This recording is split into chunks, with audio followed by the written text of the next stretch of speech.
so now we're going to move on to talking about some acrylic painting techniques. And this kit here is your acrylic painting kit, and mine got a little shook up in my car, but it's still all right. I'm still going to use it. So I am going to talk about a few different acrylic painting techniques. And the first one, just like that watercolor technique, is a fade and shade technique where you take two different colors and you want them to fade into each other. So what we're going to do for this is add two different colors and blend them together. So I'm going to paint this pot here a nice terracotta color, and I want the light to be coming from this side, so this will be the light side of the pot, and I want it to fade darker as it curves around to the shadowy side. So I'm going to have to mix up two different colors, and when you're mixing up custom colors, you don't have to, you can always just use the colors that you have here, but I like to use a little piece of wax paper or some tin foil or a magazine page like we do in the studio to create your colors. So I'm gonna make a nice red-orange color. So I'm gonna make sure I don't add water to my acrylics, and I'm gonna dip into this orange color, and you're gonna have to scoop out. So I'm gonna use that color. And I want this to be a little bit more pastel-y. I'm gonna add a little bit of a white, but obviously if I just stick this brush into there, I'm gonna mess up my white forever. So I gotta really rinse out my brush super good. And a lot of times you get extra on the handle of the brush. So especially if you're dipping down into the white, you better have a clean brush. A good way to tell if your brush is clean is to see if any color is coming off on your cloth. So mine looks pretty clean. All right, so I'm gonna grab a little bit of white and put that next to it here. So I'm creating what's called my palette. So I'm putting all the colors that I think I'm gonna need to make my colors.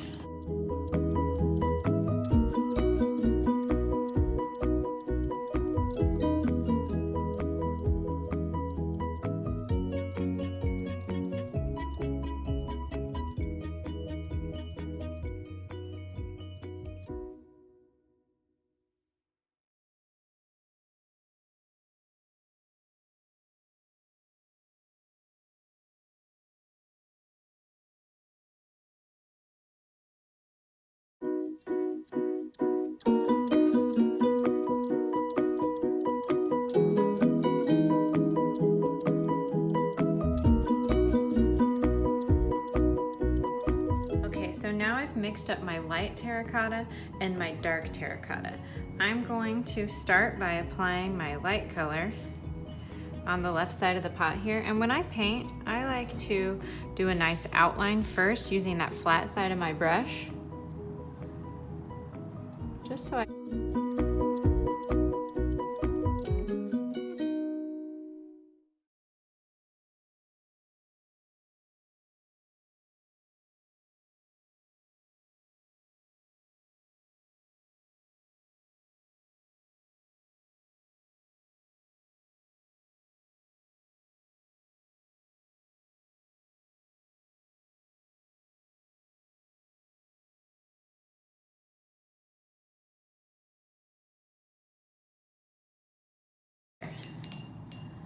And this is where that shadow, it's gonna kind of, as the pot turns around there, it's going to have a shadow. So I'm gonna add my darker color on the other side. And I'm gonna do my little border here because I don't wanna get outside the lines. This color looks like it's a little bit more see-through than the other color. So I may need to do a second layer of this, and that's okay. Anytime you feel you need to do a second layer, let your paint dry in between layers. So I could do the same exact fade and shade technique twice on this area here. All right, so now I'm getting really close. In fact, I've already touched my other color down there. Both of my paint colors are wet right now. My dark color here is wet because I just painted it on, and my lighter color is not dry yet. So I'm overlapping a little bit here. And I really want to push these two colors together so they have like a sunset fade. I think I have enough paint on here. I don't really want to add more paint. I'm just going to push together the paint that I already have. So I'm actually going to do a technique called dry brushing. So I'm going to use a dry brush. First I'm going to clean off my brush. And I'm going to use a dry brush and I'm going to sweep it kind of like I'm sweeping the floor with a broom. I'm gonna sweep these two colors together. So I'm gonna push that dark one into the light, and I'm gonna push the light one into the dark so that they're combining. I'm gonna force them to combine.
So the next technique that we're going to talk about is flat painting. And I know a lot of you guys love to paint, and you love painting with lots of paint on your brushes. But one of the things that can really make painting tricky is when you have too much paint on your brush and too much paint on your page. So one of the things we're going to talk about is using the right amount of paint, and if you need to, doing more than one layer. So I'm going to mix up a color. I'm going to mix up a light blue for my background here, and then I'm going to paint my whole background light blue, and I'm going to make sure that I'm smoothing it out. So you're going to notice when I'm painting that I do brush strokes going this way, and I do brush strokes going this way, and I smooth out my paint into one flat area, so that motion of side to side and up and down is going to spread out my paint nice and thin and even. So I don't want to have any gloppy glops or waves of paint. It's going to be nice and flat. And if you paint flat, sometimes it's a little see-through depending on the color you mix. And if that happens, wait for it to dry and just do another layer.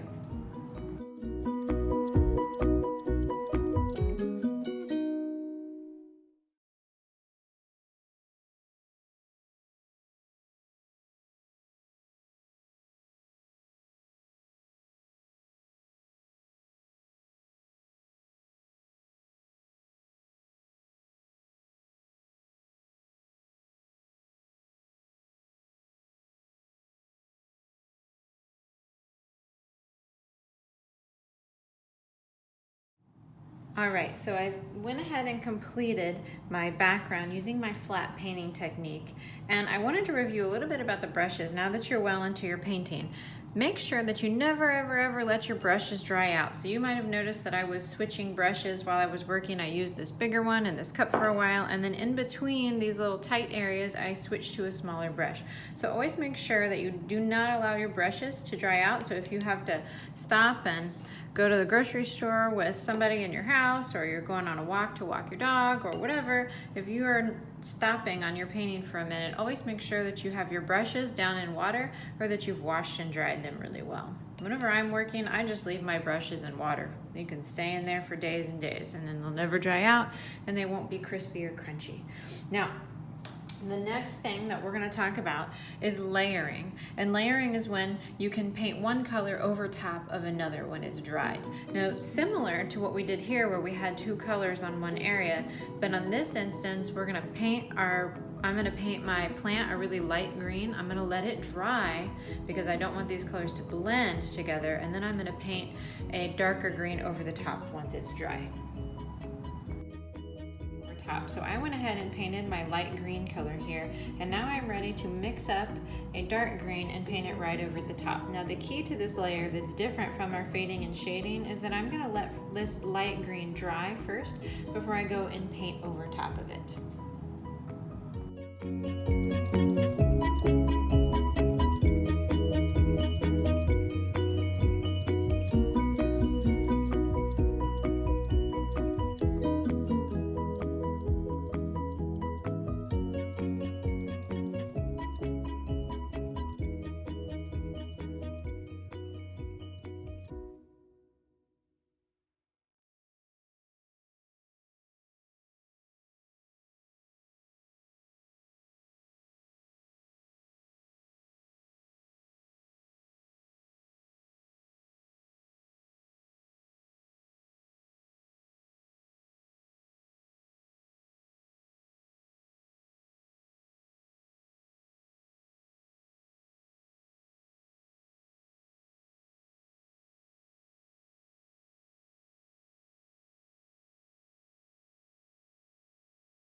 All right, so now you can see we've got all of our different techniques for our acrylic painting. We've got, I just showed you the layering with the light color. We let that dry, and then going over it with the dark color. And then hopefully at the last bit of that video you saw that I used our texture technique. I painted over the top of this brown area with some other colors to kind of create some dirt texture in there. Okay, so you can also use all sorts of materials from around the house and found objects, even from outside, from nature, to create all sorts of cool textures and to drag through paint and to make all sorts of abstract techniques.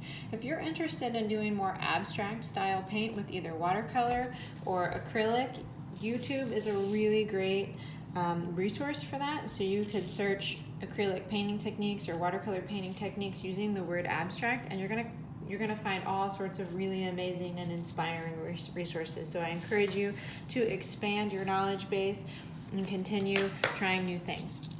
Now the last thing that we're gonna do is to pack up your box. Now the paintings that you make are yours to keep. So I'm gonna keep my watercolor painting and my acrylic painting. Those are mine to keep, but you are going to need to return some materials back to school. So I'm going to pack up my box.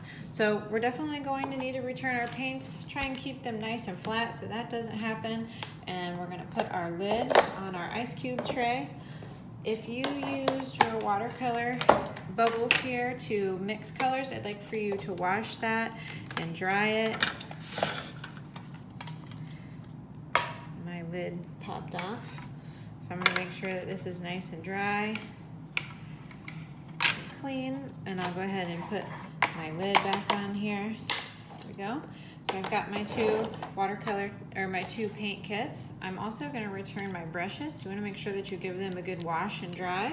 So I'm going to dry those off really good. Make sure I return them the way that I got them. Now, if you're the first person to get your box, your brushes were probably closer to this gold color that we see here, but if you used any darker colors, especially greens and blues, to paint, you're going to notice that your brushes are a little bit stained, and that's okay. That happens, and it'll just stay that way. So when you pack up your little bag here, you're going to need to include your two pencils, your eraser, your sharpener, and your 3 brushes. So all of those things will go back into your bag. And you're going to need your 2 types of paint here and your instructions. So I'm going to pull my box over here, and I'm going to make sure that I load these things into the box. And then you can return your box at the time you selected when you reserved your StudioBox. So I hope you guys enjoyed trying out those 2 different types of paint with your PaintBox, and I hope that next month you register for another box. Thanks for painting with me, and I hope you had fun. Bye. I'll see you next time.